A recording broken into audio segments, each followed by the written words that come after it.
हाँ जी, good morning students. Today we are discussing chapter 14th of 9th class statistics. There is a three type of formulas: mean, mode and median. Firstly we have to discuss mean.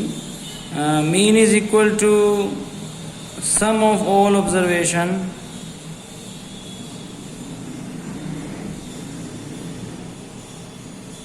divided by number of observation.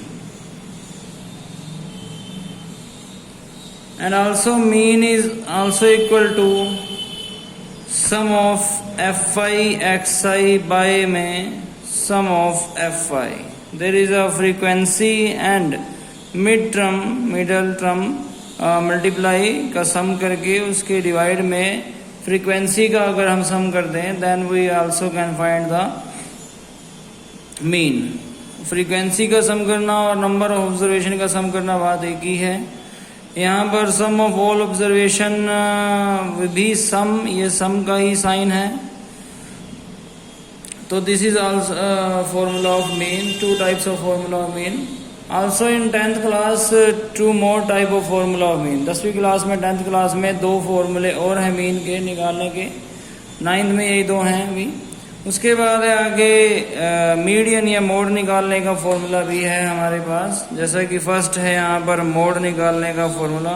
तो mode the most जो common जो है या फिर most जो सबसे ज़्यादा जो फ्रीक्वेंसी होगी उसे ही मोड कहते हैं. The mode is the most frequently occurring observation. सबसे ज़्यादा बार जो फ्रीक्वेंसी आएगी उसे ही जो है एक तरह से क्या बोला जाएगा, मोड बोला जाएगा. इसमें जो है मोड में 10th क्लास में इसके अलग फॉर्मूला हैं, ठीक है, वो अभी आपके पास यूज नहीं है 9th में. So we are not discussing here. Last है इसमें मीडियन निकालने का फॉर्मूला. मीडियन में क्या फॉर्मूला है? मीडियन में दो तरह के फॉर्मूले हैं. अब आपको टर्म्स देखनी पड़ेंगी कि वो टर्म्स इवन है या ओड हैं. इफ ओड टर्म्स हैं देन फॉर्मूला होगा n+1/2th टर्म जो है उसका आंसर होगा. ठीक है, ये जो ऑब्जर्वेशन होगी यही उसका आंसर होगा. But when it is even, जब कोई इवन नंबर ऑफ टर्म्स आएंगी देन क्या होगा कि n/2th term plus n/2 + 1th term divide by जब 2 करेंगे then we also can find the median. ठीक है, तब हम जो है मीडियन को निकाल सकते हैं जब हमारे पास इवन नंबर्स होंगे. ठीक है, ये अभी क्वेश्चन स्टार्ट होंगे 14.23 में. देन वी आर डिस्कसिंग है. ठीक है, 14.1 और 2 में ज़्यादा नहीं है, 3 में इसके बारे में डिस्कशन चलेगी. 14.1 में हमारे पास टू क्वेश्चन है. इसमें जो क्वेश्चन है कि 5 एग्जाम्पल हमें देने हैं of data that you are collect from your daily day to day life से. तो आप कोई भी 5 डाटा आप बता सकते हैं. जैसे कि पहला डाटा है कि नंबर ऑफ स्टूडेंट्स बता सकते हैं अपनी क्लास में. ठीक है, सेकंड डाटा आप बता सकते हैं कि नंबर ऑफ फैंस कितने हैं आपके हाउस में, आपके होम में या फिर आपके स्कूल में. ठीक है, फिर आप बता सकते हैं कि हाउ मच आर बाइक्स और व्हीकल्स इन योर होम और इन योर स्ट्रीट और इन योर जो है एक तरह से आपके क्लास में जो बॉयज़ हैं उनके पास कितने साइकिल्स हैं, कौन कौन साइकिल्स पे आता है. मतलब अलग अलग data. How many gents teacher in your school, how many lady teacher in your school. तो अलग अलग डाटा, आप कुछ भी डाटा जो आप दिन में सारा दिन में देखते हैं वो आप बता सकते हैं. हाउ मैनी जो है एलईडीज वगैरह जिस तरह से आपके स्कूल में हैं. तो ये कोई 5 डाटा आपको बताने हैं. उसके बाद सेकंड क्वेश्चन है classify the data in question first above as primary और सेकेंडरी. तो जो क्वेश्चन सेकंड है उसमें आपको क्या बताना है कि प्राइमरी और सेकेंडरी डाटा क्या है. प्राइमरी जो आपसे रिलेटेड हो, ठीक है, जैसे कि आपका स्कूल, आपका घर, ठीक है, वो तो होगा प्राइमरी डाटा.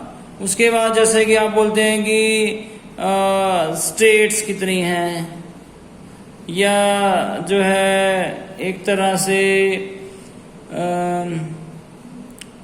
डिस्ट्रिक्ट कितने हैं आपके जो है स्टेट में, डिस्ट्रिक्ट कितने हैं, कंट्री में स्टेट कितनी हैं, तो ये सब अगर आप बताते हैं तो वो सेकेंडरी डाटा होगा जो डायरेक्टली आपसे नहीं बाकी सबसे भी रिलेटेड हो। या लिटरेसी की क्या हमारे पास डाटा है हमारे देश में, या फिर जो है एक तरह से MLAs का क्या डाटा है हमारे कंट्री में, MPs का क्या डाटा है हमारी कंट्री में। These are the secondary data बोलेंगे इसे, बट जो आपसे रिलेटेड होगा वो आप उसे प्राइमरी डाटा बोलेंगे। जैसे कि आपका स्कूल, आपका घर, ठीक है, आपके पेरेंट, ये सब जो है वो क्या है, वो प्राइमरी डाटा है। अब सो आपको समझ में आई होगी यहाँ तक बात। उसके बाद नेक्स्ट है 14.2। 14.2 में क्या है, फर्स्ट क्वेश्चन वो कह रहा था ब्लड ग्रुप ऑफ 30 स्टूडेंट को क्लास 8th के रिकॉर्ड किया गया। किसी का A था, B, O, फिर O, फिर AB, फिर O, फिर A, फिर O ग्रुप, फिर B ग्रुप, फिर A ग्रुप, इस तरह से करते करते 30 स्टूडेंट का आपके सामने मैथ्स में 14.2 के फर्स्ट क्वेश्चन में ये सब लिखा हुआ है। वो कह रहा है represent this data in the form of frequency distribution table में आपको ये डाटा रिप्रेजेंट करना है। उसके बाद कुछ आंसर भी देने हैं कि मोस्ट कॉमन कौन है और मोस्ट रेयरेस्ट सबसे कम किसका ब्लड ग्रुप है। तो हमने A को काउंट करना स्टार्ट किया तो A काउंट होते होते 1 2 3 4 5 6 इस तरह से 9 बच्चों के A ग्रुप जो है काउंट हुए, 9 स्टूडेंट्स के। फिर इसी तरह B ग्रुप काउंट करना स्टार्ट किया तो फिर वो 6 स्टूडेंट के B ग्रुप जो है इन्होंने दे रखे हैं। इसी तरह O ग्रुप काउंट करना स्टार्ट किया तो 12 स्टूडेंट के O ग्रुप जो है काउंट हुए, और AB ग्रुप जो है ओनली 3 स्टूडेंट के ही AB ग्रुप थे। तो टोटल हमने किया तो टोटल 30 स्टूडेंट यहाँ पर काउंट हो गए। तो उसने जो क्वेश्चन पूछा था कि विच वन इज जो है मोस्ट कॉमन कौन है, तो मोस्ट कॉमन ग्रुप कौन मिला हमें, तो ध्यान से देखिए कि O ग्रुप जो है वो मोस्ट कॉमन ग्रुप है। कितने बच्चे हैं, 12 बच्चे हैं। और मोस्ट रेयरेस्ट कौन है, तो रेयरेस्ट जो है वो AB ग्रुप है जिसके सिर्फ 3 ही बच्चे हैं, 3 ही स्टूडेंट हैं जो AB ग्रुप से बिलोंग करते हैं। ठीक है, सिमिलरली इसी तरह से आपको जो है इसी के क्वेश्चन जो है वो करने हैं, और डाटा जो है वो इसी तरह से फ्रीक्वेंसी डिस्ट्रीब्यूशन में आपको डालना है जी। इसी तरह से इसके 4th क्वेश्चन में क्या कह रहा है, the height of the 50 student, 50 बच्चों की हाइट को मेजर किया गया। नियरेस्ट सेंटीमीटर जो भी था उसमें उसको मेजर किया गया। 161 है, 150 है, 154 है, 165 है, 168 है, 161 है। इसी तरह से जो है 50 स्टूडेंट की अलग अलग हाइट जो है मेजर की गई। वो कह रहा है represent the data given about the group frequency distribution table में आपको जो है ये डाटा जो है वो रिप्रेजेंट करना है। टेकिंग द क्लास इंटरवल आपने जो है 5 के डिफरेंस पे ले लेना है। तो मैंने मिनिमम जो यहाँ पर देखा तो 151 भी था जो मिनिमम है। ध्यान से देखने की बात यह है कि 155, 150 से 155 में 155 काउंट नहीं होगा। 155 से 160 में 160 काउंट नहीं होगा, 155 होगा। सिमिलरली यहाँ 150 काउंट होगा, 155 काउंट नहीं होगा, 155 यहाँ काउंट होगा।